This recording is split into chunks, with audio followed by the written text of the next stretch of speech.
Well, we've got to go back. Last year, it was very dry. Our snowpack, we knew that the snowpack was an average snowpack. We didn't have a whole lot of runoff. We didn't get any early spring rains. I was on the trails, every second day. My dogs were out, and you could hear it in the bush. You could hear the crunching. You knew it was extremely dry. I went for lunch at noon. I went to one of the restaurants at the south side of town, and that was probably about 11:45, and I walked out at 1:45, 12:30, 1:45. And from going from a blue sky, we went directly into a black sky, seeing flames and smoke everywhere. It was just incredible. So I jumped in my car, went right down to the office there, and that's when Steve and myself brought everybody together, and we basically had just finished about a month before our business continuity plan, and we said, well, we better put this into place. We're going to be sending staff home. So I get home. My wife and my daughter arrived home at about the same time. They were at the mall, so I had to call them and say, hey, we got to get home and start doing some packing. So I got there, and the first thing we did was get my daughter and my two grandkids into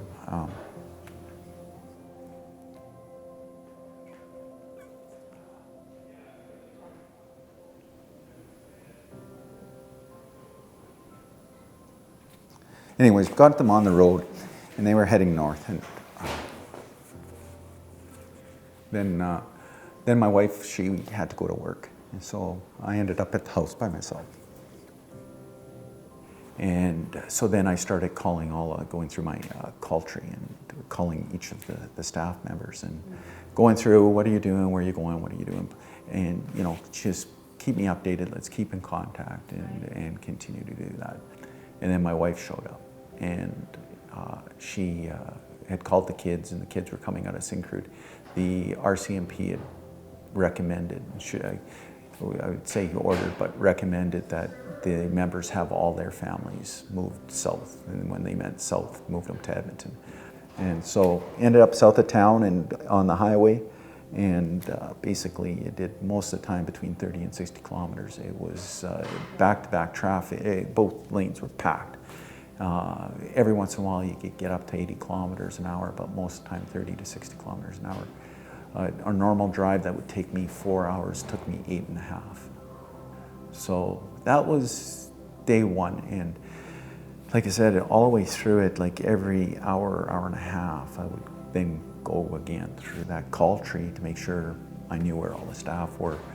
For me, it's, again, 25 years as an RCMP officer, you had control. You always had control. You don't run from things. My job wasn't to leave. I had a hard time leaving that house. That wasn't something that I was used to.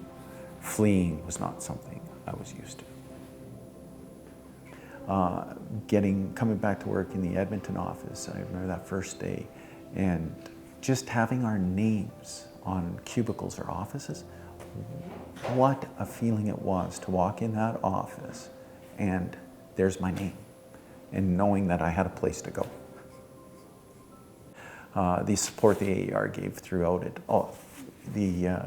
was just incredible. One of the best things that happened was on the Friday, the People and Culture, along with the Employee Family Assistance Group, put together a little session in Edmonton's office because it was all important for us to see each other. This is an incredible organization to work for, incredible people. I think there were many more people that understood what we were going through than we did ourselves. Until you asked me, I didn't know whether I'd have that emotional response or not, but I definitely do. It's still there. And do I do things differently? Yeah, I'm starting to recognize that I have those emotions. And they're hard to control sometimes.